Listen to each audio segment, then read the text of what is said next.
Hello everyone and welcome to my channel and another video about clinical pharmacy practice. And in today's video I'm planning to talk a little bit about the differences between AIN and ATN, that's acute interstitial nephritis versus acute tubular necrosis. A lot of clinical pharmacists find these very complicated and difficult to differentiate between each one of them. Actually, some of the physicians I've worked with find it very difficult to differentiate between AIN and ATN. So hopefully in today's video I'm going to simplify this for you. I'm going to talk to you about which laboratory tests to order to help you identify which one of them is your patient having, if any. And we're also at some point I'm going to talk to you about how to treat each one of them successfully in the hospital. So for those of you who are new here, this channel is all about clinical pharmacy practice. I help you become a successful clinical pharmacist if this is what you're looking for, and also I help you advance your career if you're looking to join a clinical pharmacy career in the future, whether it's in a hospital setting or a community setting. So if this is something you're interested in, make sure to subscribe to the channel and activate the bell so that you get notified of future videos. Now let's get started with today's video, and let's talk a little bit about AIN first. So acute interstitial nephritis is basically an acute inflammation of the renal tubule interstitium, and usually we see it due to a hypersensitivity reaction to an antibiotic that we're using. And the most common antibiotics to cause AIN are beta-lactams. So let's make this clear. So it's a hypersensitivity reaction affecting the interstitium of the kidney, and the most common drug causing it is a beta-lactam. Okay. That doesn't mean that other drugs cannot cause it. So basically, any drug that would cause a hypersensitivity reaction can lead to an AIN. But beta-lactams are very notorious to cause AIN. Most of the case reports you'll see are about beta-lactams causing AIN. Again, it could be triggered by other things other than antibiotics or drugs, such as infections. The infection itself can cause AIN. Some diseases, such as lupus, and of course some malignancies. But these are very rare. So when we see AIN, it's usually a drug-induced AIN, but again, you can see it with infections, with certain diseases, and also with cancers. How does it present? So we see the patients presenting with an acute kidney injury, usually.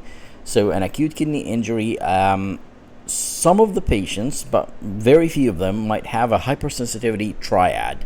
And what I mean by that is rash, fever, and eosinophilia. So high eosinophil levels in the blood, a fever, and a rash, usually unexplained.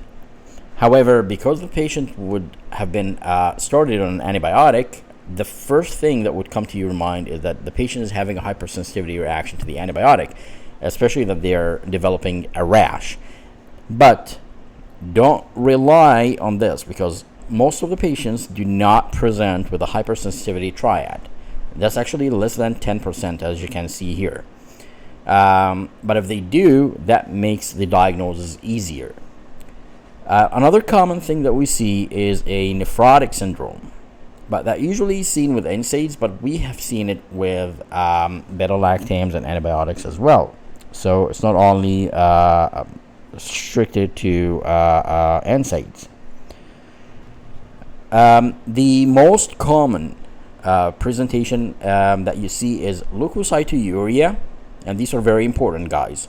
Proteinuria and hematuria.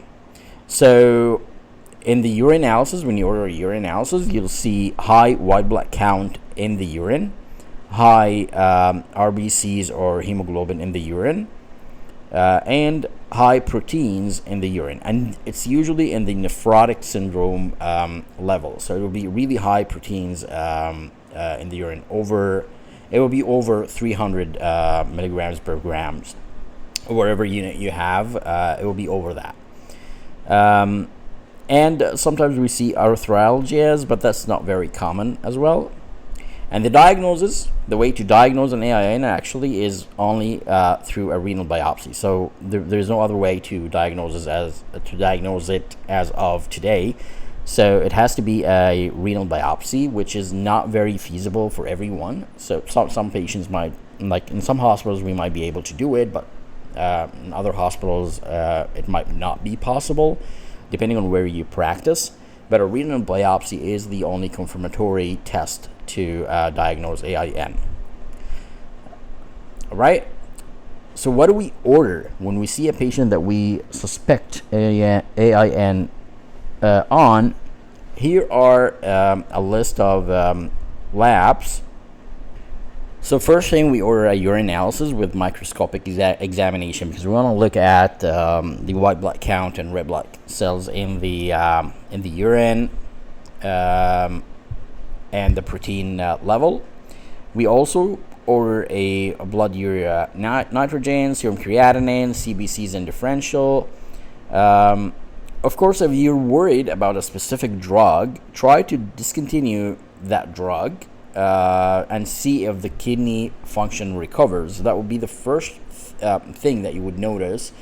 However, in some cases, we've seen a delay in kidney function recovery, and in very few patients, we have seen absolutely no recovery after stopping the offending drug. So this may or may not work to stop the offending drug, but if the patient is having an allergic reaction anyways, you have to stop the drug. And then you can do a kidney ultrasound, but the kidney biopsy is the main test. A kidney ultrasound is only good to help you understand if there is a hydronephrosis or not, and understand a little bit why the patient is having AKI. Usually those patients will have no hydronephrosis. There will be no issues with the kidney size or anything, and that's another hint to you that there's something else causing the acute kidney injury. But yeah, these are the main labs that you need to order for acute interstitial nephritis. The treatment for drug-induced AIN, and I'm only going to talk about the drug-induced AIN because that's what a clinical pharmacist needs to deal with or gets questions about in practice. And basically, you have to remove the offending medication that you think it's causing the AIN in that patient. And like I said before, kidney function might not fully recover, although it might recover a little bit. And the main treatment in those patients is a pulse steroid therapy, and it's usually prednisone at a dose of 0.5 to 1 milligrams per kg per day. And we do that for about a month, and then we taper it off slowly, usually over a couple of weeks. But that's basically the main therapy, and most patients respond to prednisone or corticosteroids really quickly. And of course, you can do it intravenously as well if the patient is unable to take oral medications. Now let's move on to ATN, acute tubular necrosis, and it's basically caused by an ischemic or a nephrotoxic injury to the renal tubular epithelial cells. So it's not at the interstitium level anymore, it's the renal tubular cells. And the most common intrinsic cause of AKI is actually ATN. ATN is usually precipitated by toxic events, so it could be a toxic drug, sepsis, infection, and or ischemia to the kidneys. So any of these can cause ATN. And remember, we said infections and drugs can cause AIN too. Hence, why people get confused between both, and it's really hard to differentiate between them. Ischemia-induced ATN, usually from dehydration, nausea, vomiting, diarrhea, diuretic use, or even from infections and burns. And of course, the nephrotoxic-induced ATN is usually due to a nephrotoxic drug. And finally, the sepsis-induced ATN is, of course, because of a severe infection that hasn't been treated. The labs that we order are very similar to AIN. However, there are a few things that we order extra on ATN. So the urine analysis is pretty much the same, and you can also order a microscopic examination here. You might see some casts. It's usually muddy casts with acute tubular necrosis that we don't see with AIN. But the other tests, BUN and serum creatinine, BUN to serum creatinine ratio, all of these are similar to AIN. What's different is we order a urine sodium concentration and the fractional excretion of sodium and urine osmolality. So these are the three different tests that we order for ATN that we don't order for AIN. Presentation, it presents usually with oliguria, anuria. Again, the patient will be having acute kidney injury, usually hypotensive, some tachycardia, and like I said before, a muddy brown casts in urinalysis.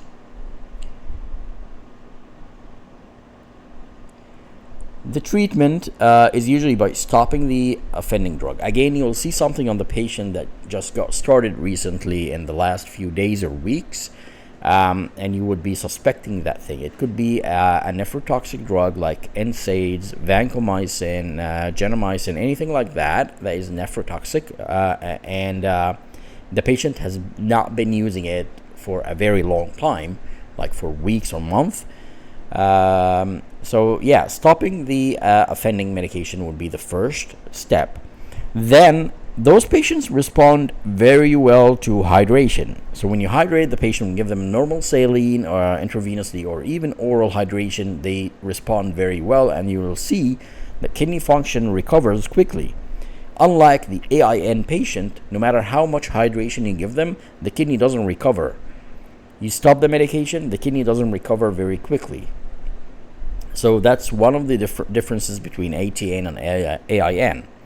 And of course, you should avoid any nephrotoxic drugs. So if let's say the patient is a heart failure patient that you started them on a high dose of Lasix, we might want to stop it a little bit until the patient recovers, because those patients need diuretics such as Lasix. So you'd be between a rock and a hard place. Now, what do I do?